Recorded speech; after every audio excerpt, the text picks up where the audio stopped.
Just sitting around talking about stuff. The Burg Nerds. This is the Burg Nerds. Just sitting around talking about shit. Yee-hoo! Hello there. Welcome to Burg Nerds, Central Kentucky's 85th most popular podcast for sweaty, corpulent nerds. It is. Actually, that's verified. Yay! Yes, indeed. Yes, it is. So, anyway, without further ado, first of all, thank you for tuning in. If you're tuning in, if you're not, well, you should. Yeah. Anyway, let's go around the room. Hey, I'm Eddie. Yeah, I'm Jeremy. I'm Lee. Hey, Joe. I'm Jordan. So, anyway. I think Joey just came in from a tunnel. I'm Joe. Yeah. Oh, that's wonderful. What we got Is going? that voice Big Joe? Is that voice Jordan? Yeah. Yeah. Okay. So anyway, we're going to get things started. I guess we're going to get the ball rolling here. I don't know if anybody has listened to our Bloodsport commentary for that wonderful film Bloodsport. The Oscar-nominated Yes. Bloodsport. Donald Gibb won the Oscar for Best movie best ever. high best tops. anything that's ever happened. Yeah. So anyway, we would recommend Best skull. He's going to be up for Lifetime Achievement soon. He really is, yeah. we would recommend if you're into really good awful movies and want to have a laugh, get a couple beers, some popcorn, and a laugh. Go listen to that audio commentary. And with that, speaking of Donald Gibb and his wonderful character Ray Jackson, I'm gonna give it over to Jeremy here, and he's gonna give you all a little treat. Here's a little treat for you. We actually covered this, right, on the last episode, the one with the bad audio that we wound up burning. Yes, the lost episode. Yeah, and I think this is going to become an What the fuck is going on over there? Joey and Lee look like they're about to stroke out. Okay. You guys care to explain what just happened, or you guys are done think- interrupting the podcast? For a I second? know. Lee's been having a nip, but I think someone farted out of Lee's Just butt. how drunk are you? I'm not. Joey hasn't had a drink, but God, his face is red like a bottle of Heinz ketchup. You okay? You okay? Do you guys want to share? Or? Did Lee fart? Is One that of you what happened? farted. Tell the class. Joey, pull the microphone up to your mouth. Okay. Well, anyways, Jordan, let's get back to it. No, Jeremy. turn it over to Jeremy. We're gonna let these guys work this out. We've whatever's just going lost on two here. Burg nerds. Go to Yeah. the kids' table until you're Yeah, ready to fucking come broke back. Joey and Lee. So I think this is going to go ahead and it's going to become like an ongoing a thing. I think every once in a while, each one of us is going to take what we're now referring to as the backstory. And what we do is take characters from just shitty, awful movies or shows that we love so much. Characters we feel didn't get enough story time. Characters that we feel probably should have been the lead in the movie. Because let's face it, if you've ever seen Bloodsport, fuck Jean-Claude Van Damme and his well-shaped ass. Because he, just fucking whatever. I mean, yeah, he's super good looking and he knows karate. So, But he did play Guile in Street Fighter. that's not. That's a good thing. Making it worse. No, I'm not saying it's So we take these characters we feel should have had more screen time or should have been the lead character, just for whatever reason, and we create these just super in-depth backstories that are 100% made up by whomever happens to be reading their version that week. And we did of course, we did the commentary on Bloodsport, and Jordan and I, and I'm sure anybody who's ever seen Bloodsport knows, the character Donald Gibb played the character Ray Jackson. And it was the best fucking role in the movie. It was wonderful. Mm-hmm. Like I said, fuck Jean-Claude. So we took a character and just made a entirely fictional backstory for it. So without further ado, I give you the Ballad of Ray Jackson. Dun, dun, dun, dun, dun. Philip Raymond Jackson Jr. came into this world on a dark, humid summer night in Fullerton, Georgia in 1952. The son of Philip and Enid Jackson, a lowly sawmill worker and housewife, respectively, Ray had it rough from the get-go. An underweight run of a child, Ray always found himself the brunt of his classmates' jokes. With his second-hand clothing, his cocked eye, and pronounced lisp, He somehow found the strength to forge ahead in what was understatedly a very difficult childhood. Mm-hmm. A mediocre student at best, Ray never took much interest in his schoolwork or any other school activity for that matter. That was to say, of course, until his freshman year of high school. Over that previous summer, Ray had hit a massive growth spurt, now standing at a towering 6'4", made even more imposing by his newly inhabited physique, afforded to him by his summer spent working with his father in the mill. Ray now also carried a chip on his shoulder bigger than Fullerton itself. After various suspensions from school for fighting with his classmates, Ray found himself nestled firmly under the wing of his high school football coach. Coach Moore had seen something in Ray that none of his other teachers had bothered to look for. Coach Moore taught Ray to harness his aggression, to bottle it up and release it generously on the football field. That actually was a true story. I really took that from Donald Gibbs' life. Oh, really? No, that's not Oh. true. But you believed it, like it's something that could have happened. Yeah. Only Gatsby. It was totally an underdog tale. At 6'4" and 235 pounds, Ray Jackson was an unstoppable offensive lineman, one that Fullerton had yet to see or likely have since. Yeah, life was looking good for old Ray.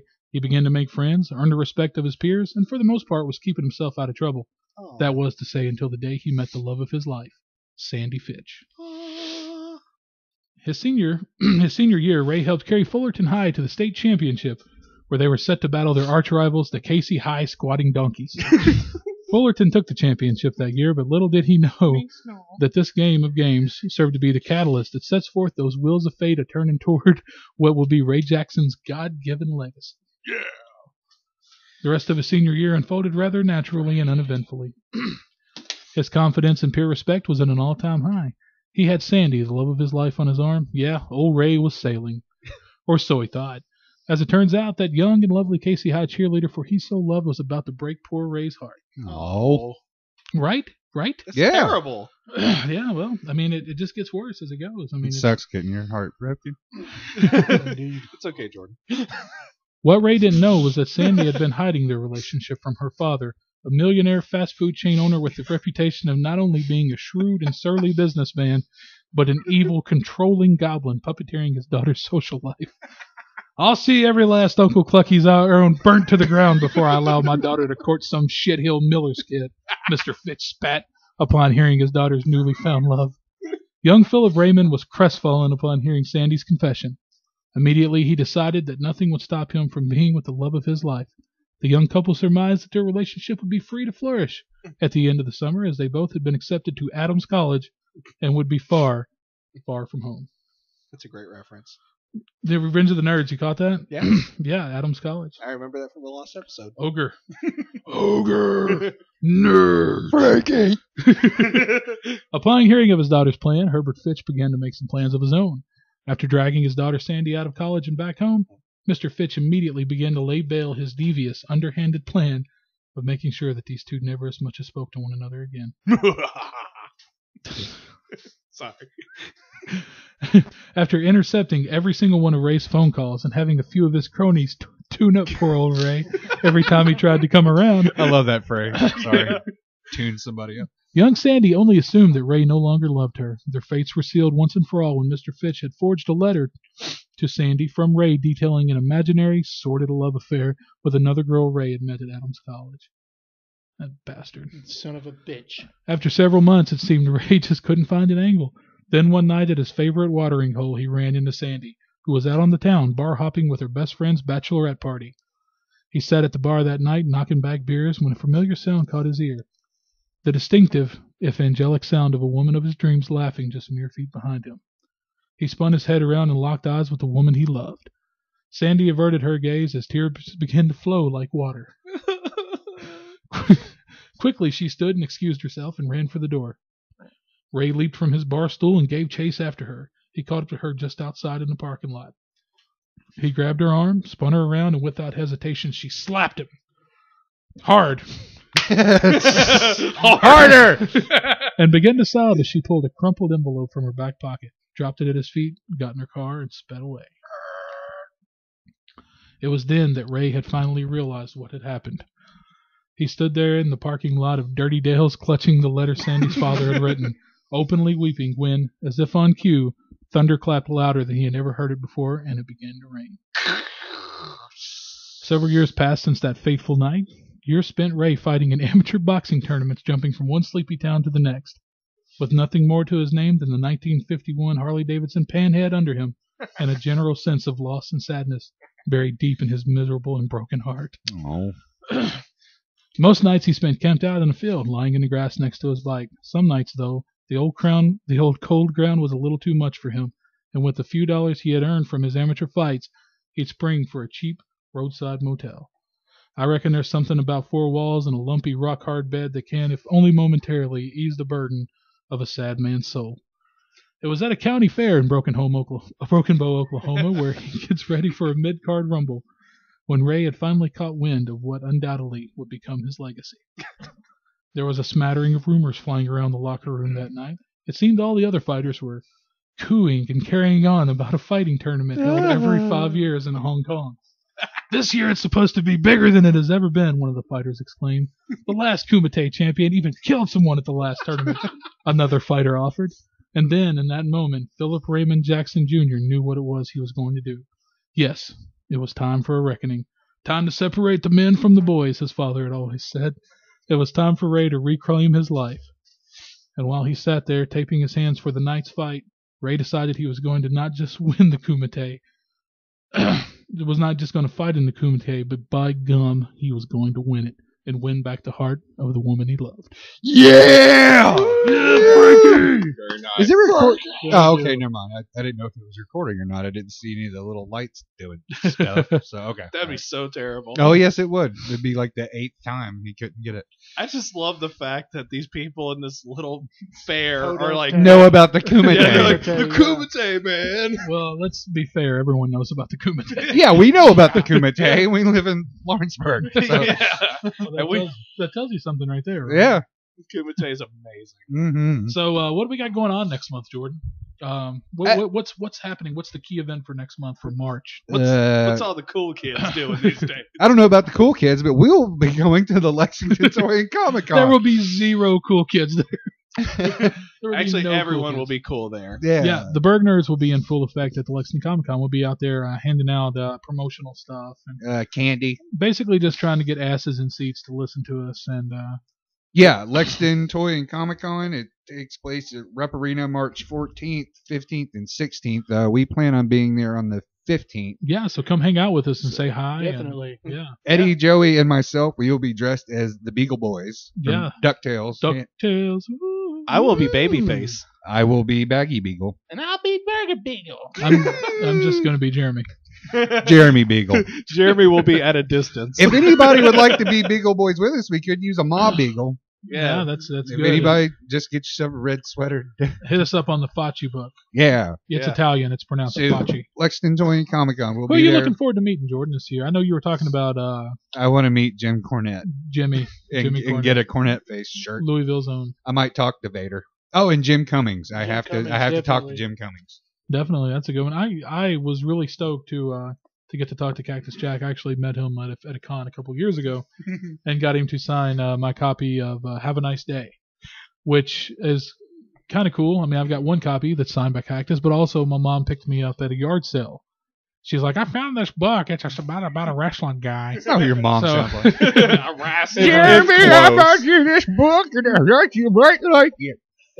And it was another copy of Have a Nice Day. So I thought the only thing better than having one autographed copy of Have a Nice Day would be to have two autographed copies of Have a Nice Day. I heard he's a very nice man. Yeah, he is. He's a wonderful guy. Except after he autographed your book, he dumped some nails behind you and pushed you over. He did. He gave me a double arm DDT and then gave me a cactus clothesline over his table. It was amazing. And I couldn't have been more thrilled. I really couldn't have. I really want to meet George Takei. So yeah, we're going to be at the Lexington Comic Con. We're just going to be standing around sweating and being fat, and Mm-hmm. Doing what we do best. Oh, yeah, I'll be out of state, but I'll be there in spirit. Lee will be there in spirit. Yeah, Lee's not going to be able to make it. He's got a big shindig, right? Yep. Big outing. So that's going on. So if you guys want to come and hang out with us, and I mean we're boring as fuck, but come hang out with us anyway. We'll get sweat on you and shit. It'll be cool. Have a beer with us. Yeah, have a beer. Yeah, come Yeah, on, have a beer. definitely. And bring some deodorant because we'll probably need it. That's true. I'm bringing mine home. Absolutely. You do need deodorant and wash. One bag Yeah, of, take one, Deodorant and wash your ass. Yeah. one money bag of candy and the other one full of care products. Yes.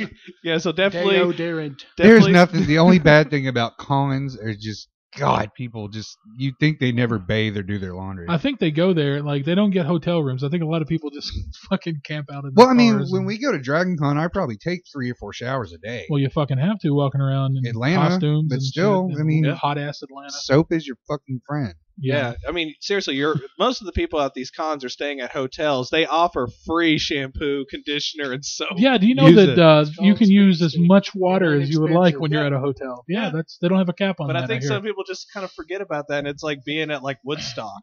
Everybody's covered in mud and shit. There's Yeah. just porta potties outside, and it's hippies smoking weed and throwing shit at each other. So it's kind of like They- Eddie's just family with- reunion. Oh, that's terrible. Oh, okay. I haven't been.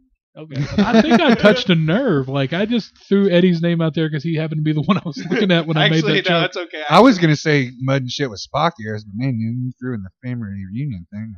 In all honesty, Was that bad? No, in all honesty, it makes me feel kind of bad because I haven't been to a family reunion in a long time. So like, I got to give my family some apologies. You made it real. Damn, shit just got real in the Burg Nerd studio, I guess. Shit. You know what? Fuck it. You, I quit. he's out of here. He's taking 1/5 of everything. And he's, okay, I get a mic and a half and a headphone. One of those cables. I don't need anything else but this ashtray. This Get out of mixer. here, you jerk. Yeah. Oh. Oh, God. Okay, so we're going to go ahead and throw out a spoiler alert for this next little piece of conversation we got going. Everybody, of course, we're going to talk about The Walking Dead because we all watch it and we all love it and we all hate it and we're all frustrated by it and we're all excited about it. I don't. I'll just check out. This would be a good time to go get a snack. I'm gonna go get a fudge gram. Okay. Be right back. Okay, go for it. So, Bye, Jordan. The Walking Dead, what's everybody thinking of this second half of season 4? Very, far. very, very slow. But of course, it's only 2 episodes in. You know, the teaming of Carol to Tyrese there you go. and Lizzie and the other little You know, girl. Carol is a horny old baby. bird. And well, and imagine. her horrible lie of, "Oh, I just didn't get back yet. That's why I wasn't there." You know, she couldn't even come out and say anything about her, you know, burning those 2 bodies, trying to The stop walking the cop sickness. out. Well, I mean, Yeah. in all honesty, the best thing for her was the fact that Tyrese doesn't know, and she was like, "Oh, Definitely. thank God." I just pictured like Tyrese walking by and he hears something in the bush and he looks over and Carol jumps out and goes, "Killed your girlfriend." and then he takes his hammer and goes, "Smash! smashes her. Hulk smash! Hulk smash! Hulk smash!" Rewind back to the first episode. You know, yeah, exactly. You know, Bill Cosby was going. Told you. Yep. 112 ounces of an awesome. Yeah. I'd actually seen where someone photoshopped Bill Cosby's face over top of Carl's and he's like fucking sitting there doing the face, the pudding pop face, and he's fucking being Bill Cosby and he's eating pudding. I just love that scene because while he's sitting on the roof eating the pudding, there's that zombie hand sticking out, so the zombie's going, What's the fucking pudding? Here, zombie, eat the pudding. I mean, zombies not only love flesh, but they So- love pudding. They A- fucking apparently- love pudding. Right. Apparently, he ate his meat because you can't He- have your pudding if you don't eat your meat. Everyone knows Ah. You've been sitting on that for 2 hours, Lee. It was shoved in there real far. That's what she that. said. Lee elbows his way in with some corn. Don't eat your meat. You can't have any pudding. How can you have any pudding if you don't eat your meat? Now, you were talking about it starting off slow, but it makes sense. Here's the thing. I'm a big sucker for story, but also you've got to know what the heck happened to them. It's kind of like the governor episodes from last season. Everybody wants to know what the hell happened to the governor Sure. and all them, but stop it, Jeremy. Anyways, you're over there acting like a fish. But I mean, in all honesty, I think it's fantastic. Now they've got that out of the way, we can see where it goes from now.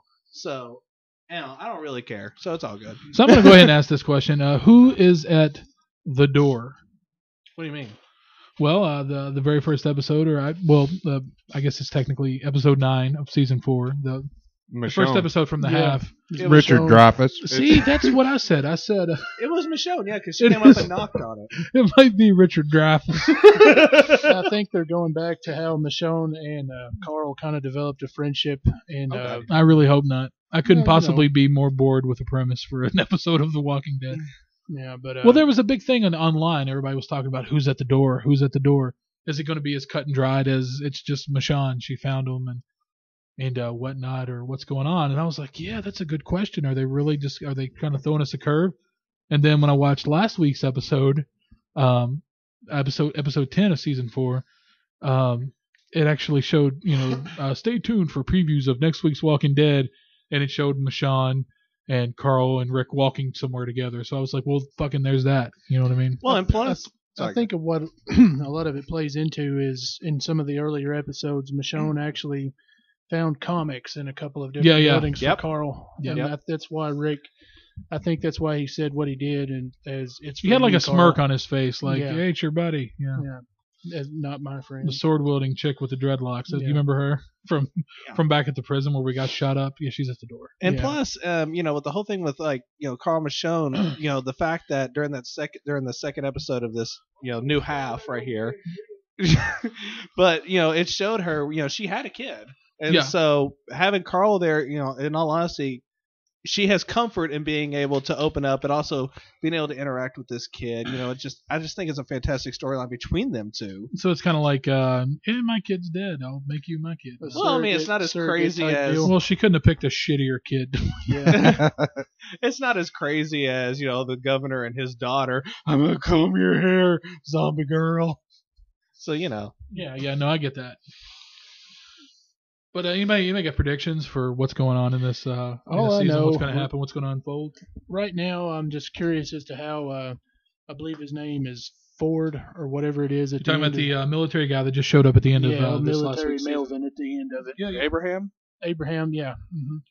He in the previews for the next episode, he seems like he might be kind of a dick, and it's hard to tell. Who threw out the name? I'm sorry to interrupt you, Joe. Who threw out the name Abraham? That's been driving me crazy. I think it's his name is Abraham. That was his name from the comic. I couldn't think Yeah, of but the he- military guy from the comic. I couldn't think of his name. But in all Abraham honesty, Ford. did you notice the poses that they were in when they showed them at the end of that episode? The Power Those- Rangers. Those were the exact same poses from the comic, because they actually were talking about during the actual part of that scene. They were actually holding up the comic to make sure they actually looked just like that. That's kind of like actually pretty cool. That's And, really cool. and if that is who that is, It is. I wanted it is, Jeremy. It is. to throw this out real quick. Go I ahead, noticed Joe. online. This kind of goes back to our last episode talking about the game and stuff, The Walking Dead by Telltale.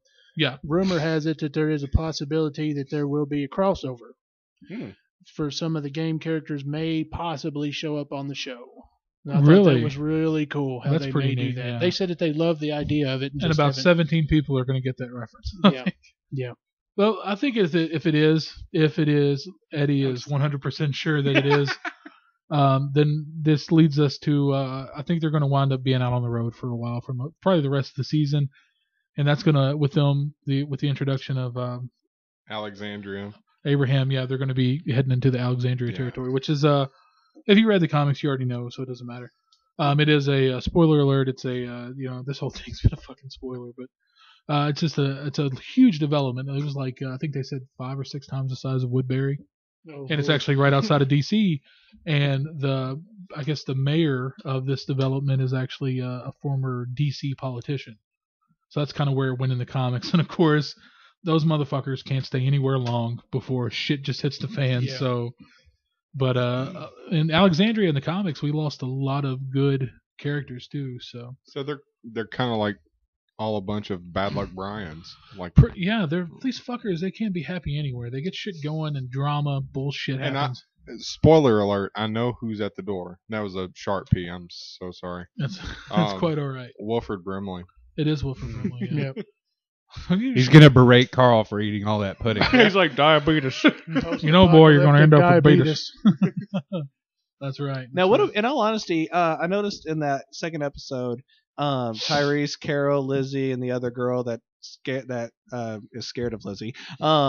Actually, they saw that sign that said Terminus. Now, what is that? I mean, what is that? In all honesty, anybody know what that is? If it's a callback to the comic, I don't. I mean, remember. they're following the railroad, and it says terminus. And I would only assume a train terminal. It may be in a different language, but maybe it's foreshadowing that one of them's going to get cancer, no, and it'll be terminal.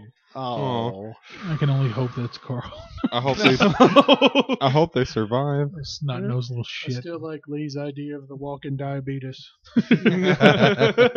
Give them the D. That's right. So we're going to go for Walking Dead in here, and we had a conversation earlier, and I think Walking Dead, since it's scary, I'm doing air quotes, Quote unquote. if you're watching at Yeah. home. Oh my God, it scared the corn out of me. I will go ahead and say real quick on the subject of Walking Dead, though, is that I'm very proud of AMC because there is a lot of wonderful fucking gore. That show has gotten, I guess when you're the number one watched show in the world, you can just do whatever the fuck you want, but Why not? But it's been a lot of gore, and Greg Nicotero, as everybody knows, the protege of the wonderful one of my special effects heroes and the biggest cocksucker I ever met in my life, Tom Savini, as is a protege of Tom Savini. So Nicotero really knows his shit. At this point, he's probably surpassed his Great Netflix documentary on him too. on by the way. Nicotero. Yes. When was that released? I need to kind of check that out. It was in the last month, and of course, it touches on his early days with Did it Tom touch on like Savini K&B? when he was in. I think his first movie was Day of the Dead, Yes, he was actually had played a role in it. Yeah. and then from there, and it talks about how they created KGB and everything else. That's wonderful. Yeah, and then that even helps to K and B. KGB. It was I can't remember who the K was, but it was Gestapo. somebody. Yeah, he was in the God. It was somebody that started with Russian a K, soldier, was he? and then Nicotero and Berger was the Yeah. N and B. I can't remember I can never remember the guy's name. I'll have to check that documentary out. It's pretty cool. Which all this, of course, we're touching back on old horror stuff, and that's a perfect segue into. We've yet to talk horror. Everybody knows here I'm a horror maniac. I love old horror, grindhouse, into slasher, exploitation, all that crazy Snuff. shit. And I actually had this conversation with a couple of people at work today. As a matter of fact, this morning, we were talking about they just don't make them like they used to. And of course, that goes with anything, but especially so with horror cinema. So we were talking about what from your childhood. What is the all-time the be-all end-all horror movie scene that really just made you sleep with your mom, or not sexually, but physically get in the bed and sleep? I've yet to see a movie that makes me want to sleep with my mom. That just made me want to sleep with Leo. That movie about Oedipus Rex.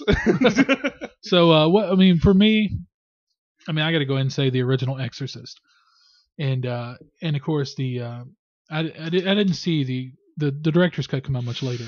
I want to say 2002, I think, is when they released the director's cut that featured the spider walk scene and the masturbation with the crucifix and horrible blaspheming that makes me fucking cringe. Your mother sucks cocks in hell, Karis. That was Yeah, it was awful. I don't even want to repeat what was in it, but the original Exorcist was the movie that just kind of did it for me, because at that point I'd grown up on slasher films and everything fucking crazy, just totally inappropriate shit a child should not be watching. I pretty much grew up on, and they never really affected me. The original Texas Chainsaw Massacre is still to this day probably my favorite horror film of all time. It's a good one. But I watched all the slashers and everything, all the horror, the Italian horror, everything. The only one that ever fucked with me as a kid was The Exorcist. I don't know what it is, but fucking demon possession. That shit's G. There's like documented fucking cases of like real life demon possession or whatever, what they believe to be demon possession. And I didn't know that as a child. I just know that a fucking child laying up in bed, sitting up and down really fast and spinning her head and shooting green shit out of her mouth. Somebody fucked with me. What about you, Ed? You like you got? In all honesty, I remember seeing Cape Fear. And That's not a horror movie. To me, it's a horror movie because the thing that sticks with me and just makes me so uncomfortable. Are you talking about the Robert De Niro one or the Robert Mitchum one? I'm talking about I don't know. Yeah, that's a in good all honesty, question. it all scared. I think it's the De Niro one. Well, the the one where he's sitting in the theater going, Yeah, it's the laughing De at- Niro one. But in all honesty, gosh dang it, it's the part with the piano wire. Yeah, that And he was like pretty rough. strangles the guy. I'm sorry, I know it's not really horror, but that just it makes me uncomfortable It's to a this Scorsese day. movie, isn't it? I don't know who. Did I don't the know, remake. but it's No, terrible, it and I isn't. know it's not horror, but I'm sorry, you guys are just talking about this stuff, and this whole time I'm just Cape Fear. zoning out. I'm just going. Cape Fear was the one that did. I'm so the uncomfortable. part in Cape Fear where Robert Mitchum took his shirt off. What about you, Jordan? Is there one from your childhood that just Silver really Bullet. stands out? Really, Silver Bullet. Silver Bullet. Fame. No, Haim. Corey Haim. Or was it Feldman?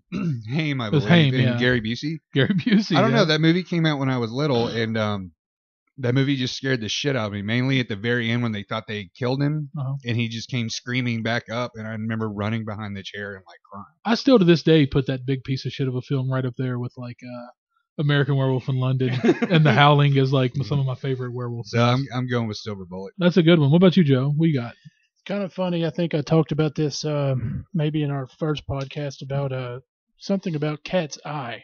Oh yeah. Romero and I mean, I was King. really, Is it Stephen King? Mhm. I was really little when that came out, and there's a scene towards the end where this little creature, little troll type creature, he got thrown into a fan, It and looked it like just cut him to pieces, and I didn't know what the heck was I was watching. It looked I like was they threw spaghetti. I wasn't aware Yeah. that could happen to someone. yeah, just like I know it messed with me really bad just seeing this little shitty guy just getting grinded up. I didn't know how to take it, so I was like, didn't want to watch TV for a while or go in my room by myself. Right on. Yeah, that was on TV quite often. Mhm. So, Of course it was. Yeah, what you got, Lee? Leprechaun 4, Leprechaun in the Hood. Oh, no. I love that. Yeah, that No, was that was scary. All right. It was a Awesome. chode. God, you made us watch part of that at Timothy's. No. Sorry, Lee, It- go ahead. No, it's fine. Really, it's a three-way tie. It, which gives me the fear of clowns. Yeah, that I think everybody has Poltergeist to thank for that one. Poltergeist came out before which it did. Poltergeist. Yeah. Poltergeist is the second one, and not so much for the storyline itself, but Zelda Rubinstein. I don't know what it was, but I was always I love her. scared shit of her. I would French kiss her. Would you? Yes, I love Zelda Rubinstein. Like you'd have to lay down. It's to the return little, it. she's a little old lady who she was like a medium. Oh, okay. The one that had the yeah, I can't even. I'm not even- Caroline. Yeah. Yeah. I like the Family Guys kind of take on that. They And put had, Bruce in that Bruce, role. and he goes, "This one time I went to this restaurant and there was a heroin beating some soup, and I was like, ew. I know there's like a 1 in 60 chance of me getting the same spoon, but I still don't like them odds." That went on for like 6 minutes. Dude. I know. That whole story, yeah. Actually, But, the blob bothered me. The Blob. The blob bothered me. Just Ugh, the yeah. idea of being consumed. Yeah, Just, yeah. I don't know.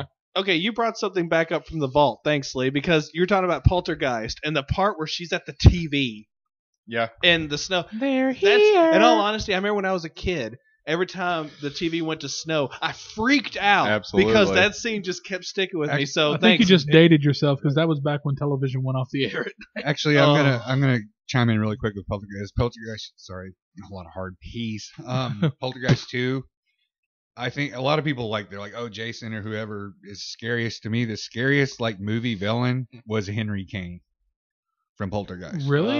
Yes, Henry Kane in Poltergeist 2. And I think you've actually mentioned that before. Yes, yeah. for some reason, Henry Kane from Poltergeist, scares the ever living shit out of me. It's just the way he looks. He's very bony, Yeah. and he goes up to Carol Ann, and he starts singing. It's just like, oh good God, Henry Kane. But when he goes up to the door, and Greg T. Nelson's like, oh no, I know who you are, and he's just like, let me in. I'm like, so. So good luck going to sleep tonight, guys. Henry Yeah. Kane. Well, I know Courtney Gaines scares you to death. Outlander! Redheaded kid from Children of the Corn. Outlander! Malachi. You want you next, Malachi. Shut up, Isaac. Speaking of scary things from the childhood, I guess we'll kind of launch into what about video games? I was sitting here thinking this the whole time. Got a few. You got a few scary video games. What you got? The scariest. The ones that really affected you when you played them. It could be recently, it could be from your childhood. Okay, there are two in particular. Yeah.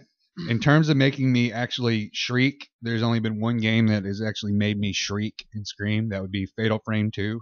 Yeah, I never played it. It's good. It's a slow burn, but it's good. Right on. And actually one that just gets under my skin, that'd be Silent Hill 2. Silent Hill 2. Silent Hill Yes, 2, I yes. still cannot play Toluca Prison at night. It just gives me the willies. It just gets under my skin, and that's Really? what I miss. Like the new Silent Hill game sucks so bad. See, that's what I was going to mention actually. They Was suck the so original bad. Silent Hill. Yeah. I really enjoyed that. It was yeah, it had a lot of jump scares and kind of eerie things in it. Resident Evil, everybody knows the original Resident Evil. The Doberman coming through the window scared Oh my piss god. out of me the first time I played it. The hard P piss. Yep. And sometimes a That clipped really hard, by the I'm way. sorry. God, I like that was the point. Sorry. All right, Lee, what do you got? Parappa the Rapper. That was frightening. You got a good point. Game was Yeah. wonderful. What's wrong with you? Punch, it's all in the mind.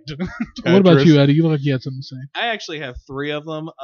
One of them is Resident Evil. I remember we used to go over to Timothy's and play Resident Evil, and then Jordan and I would actually have to walk in the dark. And they to had get that home. Doberman. Yeah. Yeah, and I mean the scariest scene ever though is when you're trying to go up that hallway and it's quiet, and as you said, the Dobermans just come busting through and the music kicks up. I remember playing that, just going, ah! The voice Screaming. acting was absolutely terrifying. Stop it! Don't open that door. What is it? And Resident Evil also had some music in it that would make your hair just about stand up. Mhm. Yeah, Sure. The There's basement. The basement area, especially like where it's flooded. Yep. And there's the music playing during that. Just, I mean, it would make your hair stand on end. Yeah, absolutely. I'm gonna go ahead and cut you off right there. We're checking on the Facebook page, the Burg Nerds Facebook page. We have a Facebook page. Yeah, We do. Okay. Yeah, it is actually at https Oh God, here. //www.facebook spelled FACEBOOK.com COM. / the Burg Nerds. All one word. THEBURGNERDS. And with every episode, Apostrophe. we started something with every episode here, and we make a little status about being in the studio, and if anybody has something they want us to discuss, to leave a message about it on the in the comments section. So we have Mr. Chad Robinson who's commented here, hey Chad. and he says definitely the new trailer for Marvel Guardians of the Galaxy. Yes. Has everybody seen that It trailer? looks fun. Yes. Now No. my Fun. boss at work actually came over and Seen pictures of it. I haven't watched it. yeah, he put me in a headlock and actually made me watch the trailer. Now, it's only because he told me like 2 days in a row. I think when it come out Wednesday, Thursday. Doesn't it have like a possum in it or something? Raccoon. It's a raccoon. Okay. I don't- The first thing, yeah, spitting raccoon. The first thing he said for the last 2 days, first thing he says to me in the morning is, "Did you get a chance to see the Guardians of the Galaxy trailer? It's on IMDb.com. You're familiar with IMDb, right?" No. You're familiar with the World Wide Web, right? I think he was such a big fan of it. Like he's really pumped for the Guardians of the Galaxy, and I think it looks really cool. I got a chance to watch it, and I really enjoyed the trailer. Did anybody else get to see it, or? I haven't seen it yet. I've just seen screenshots of Michael Rooker playing one of the. I believe he may be one of the villains in it. Yeah. I never got a chance to read the comics, or as I Like I have was like saying- one. yeah. I told my boss about that. I was like, I'd never read the comics. He's like, no one's fucking read the comics. No, I own one. You own one Guardians of One the Galaxy. Guardians of the Galaxy. Was the comic any good, or was it? I didn't read it. Is it recent? Is No, it, it's from like '92. Is it really? I would have never even known about it had it not been for the little raccoon, whatever creature being in Marvel vs. Capcom 3. Now, here's what I don't understand is why Guardians of the Galaxy got That was him. Sorry. why Guardians of the Galaxy got its own comic book movie. It seems like Marvel's got some way hotter properties that yeah. Or I'm thinking Nah. Deadpool, a Deadpool movie. It's Absolutely. not fucking Ryan Reynolds either. Fuck Ryan Reynolds and his hot ass. I think it's I think His it's friendly, nice. smart, attractive. That's right. Given yeah. the fonts. I just think it's fantastic, though. In all honesty, the way I look at the Guardians of the Galaxy is, I mean, it just looks like a really fun movie. I mean, if you look at it, you got Rocket Raccoon. I mean, he's crazy. He's a gun crazy raccoon. He just goes nuts on everything.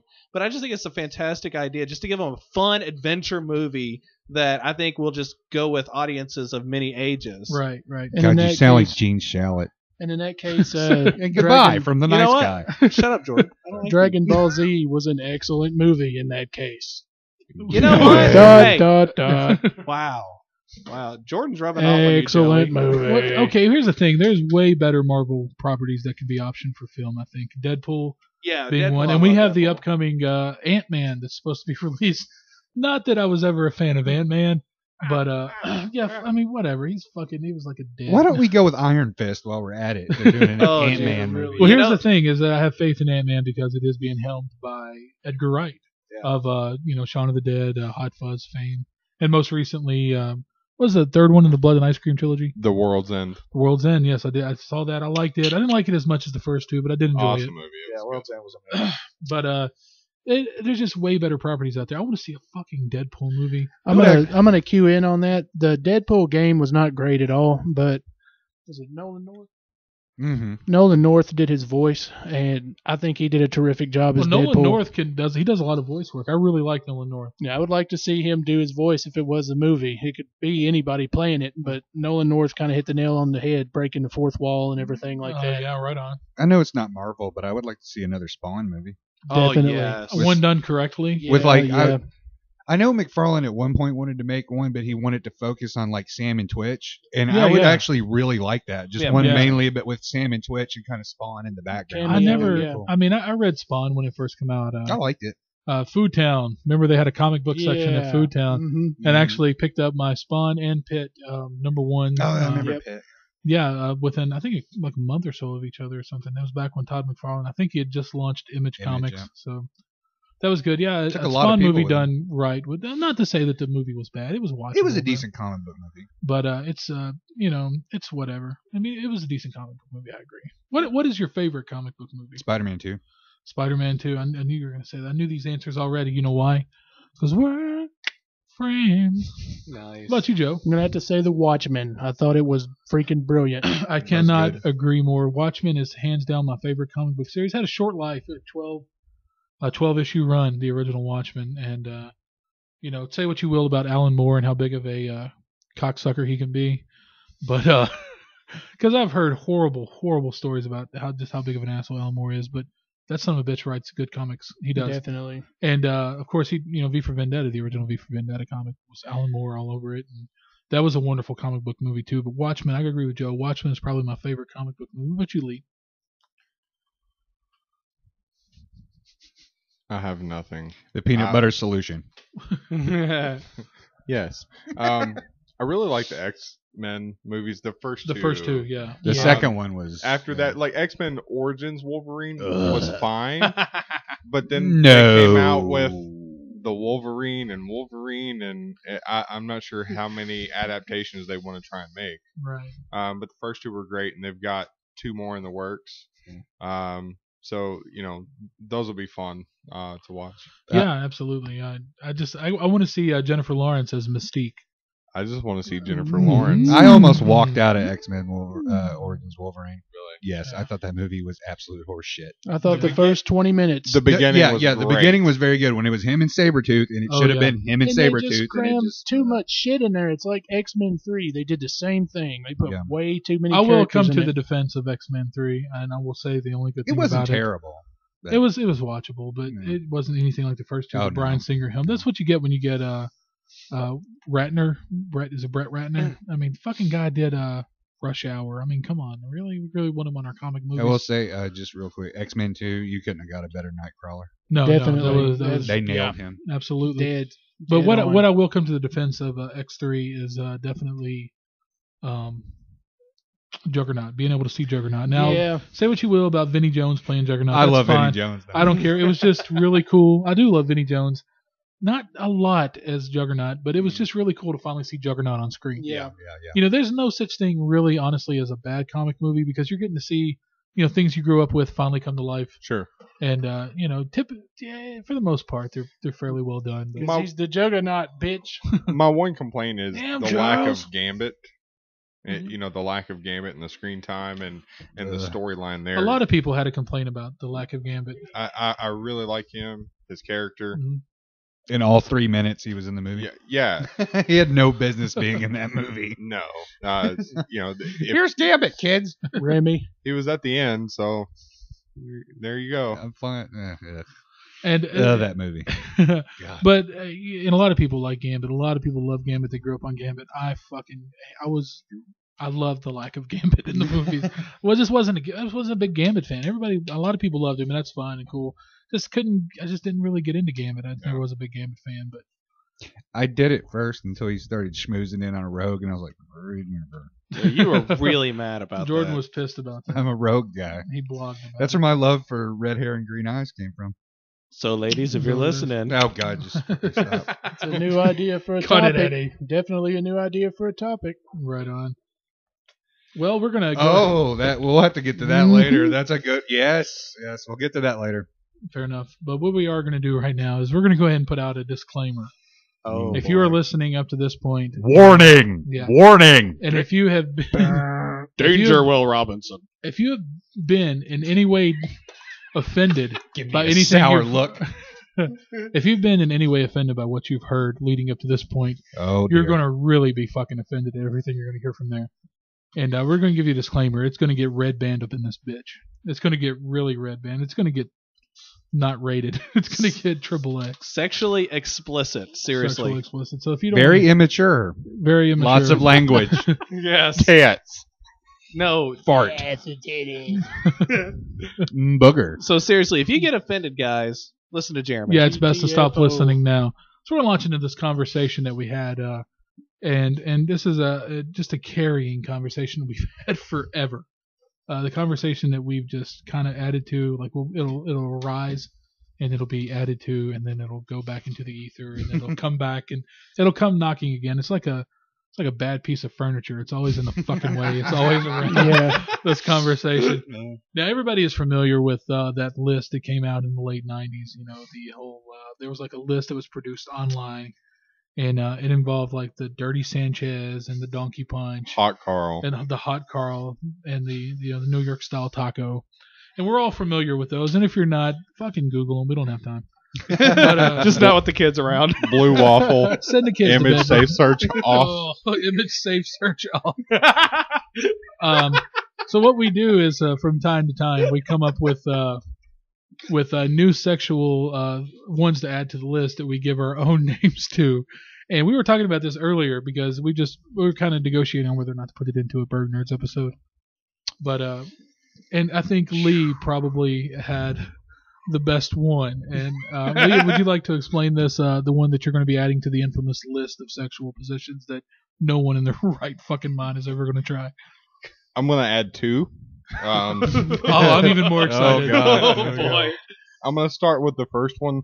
What is it called? It's called the Billy Mays. You have a heart attack and die. Oh. Well, God. okay. Well, this one's called Billy Mays. Jesus. This one's called Billy Mays Before I Die. You're doing a girl, and the whole time you just go, but wait, there's more. and you just completely repeat it, and no matter how low you turn the volume, you still sound the same. And then But wait, there's more. the other one is the Fonz. It's Now, where this one was a personal favorite of mine. Yeah, absolutely. you're doing a girl from behind, Uh-huh. in the vagina. Uh-huh. And well, it's quite important because the next step is to pull out real quick, shove it in her ass, and when she pulls away and turns around, you just go, "Hey." You give her the thumbs up. Jordan, what was the one you were talking about earlier? Mine's called the Miyagi. Pretty sorry. The Miyagi is when you're going it. I've got the weirdest boner. Anyway, the Miyagi is where you go at somebody from behind, and when you're about to finish, you go on their back and then crane kick them in the ass. That's wonderful. As everybody knows, my favorite film of all time, the greatest film ever made, Back to the Future. And this is awful. This is just horrible. My face is turning red just trying to explain it. You are performing. You're I just whatever. I'm fucking. There's no sugarcoating it. You're face fucking someone. I'm gonna say someone because not everyone's. It's a mixed world out there. Yeah. You're face fucking someone, and this is called the Back to the Future, aka the Marty McFly, or the aka the Marty McSuperfly. You're face fucking someone and you ejaculate in their mouth. And then you pull out and you dive your hand into their mouth and gather up all the semen and try to shove it back into your penis. That's terrible. Henceforth, going back to the future. Going back in time. The power of love. Thank you, Huey. Has anybody else got one? The only one I can think of is this one's a cop out. I called it the Jesse Ventura, specifically for Predator. You're sitting there about to fuck, and you just wait. And then they turn around and look at you like, "What? What are you not doing anything?" You just go, "I don't have time to fuck." That's the anti-fuck. And then he runs for office. Yeah. It makes you a goddamn sexual tyrannosaurus. Now, really And then fast. you shoot him with a minigun. Hey, Lee, really fast. In regards to the Billy Mays, I mean, at any point, do you say, if you call within the next few minutes, we'll double the offer? That's all I was thinking about, and that's all I can actually contribute to this conversation. Well, you've got the guy that did the slap chop and the ShamWow. I was getting ready to bring that up. He actually made his own. It's called Bite a Hooker and Get Stabbed. Yeah. Yes, he did. You didn't hear about that? What's the guy's name? The guy that did the ShamWow, Vince. No. I've never even heard of the ShamWow. You never heard? It's a He fucking, also It's did. a yellow towel. yeah. He also did one of the, kind of the movie 43, that the non-rated straight to DVD. Like, you see it on TV, and I can't for the life of me remember what the name of it was, but it's such crude humor and stuff. Like, they hit on stuff they shouldn't. Was it an Asylum movie? No, Okay. Wasn't Sharknado? no, that classic piece. I was actually checking the Burg Nerds Facebook page to see if anybody else had chimed in, so I really have no idea where we're at right now. But I'm going to touch back on the ShamWow. I don't know where we're at, but I'm finding a way to circle back to Vince with the ShamWow. Okay. He actually really did create his own. Yeah, Yeah, what happened? He bit a hooker on the mouth and then assaulted her or something? he did, Yes. and his mugshot is priceless. Priceless. Amazing. Absolutely priceless. Yeah. Jordan's completely I'll have lost to it look now. this up. I don't. Yeah, You he should. did. He assaulted a hooker in a hotel room. The and- only better, I guess, mugshot has got to be Nick Nolte. Oh, yeah. God, with that shirt. Mel and the Gibson's hair. is pretty funny because he's just cheesing it. Yeah. He's yeah, happy. what's his name? James Brown's mugshot too. That's That- awesome. Well, and then there's the Muddy Waters where you just go, "Ow!"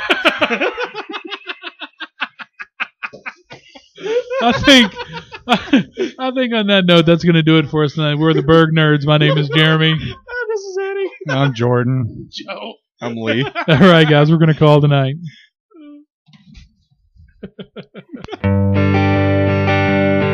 The Bird Nerds. We were the Bird Nerds.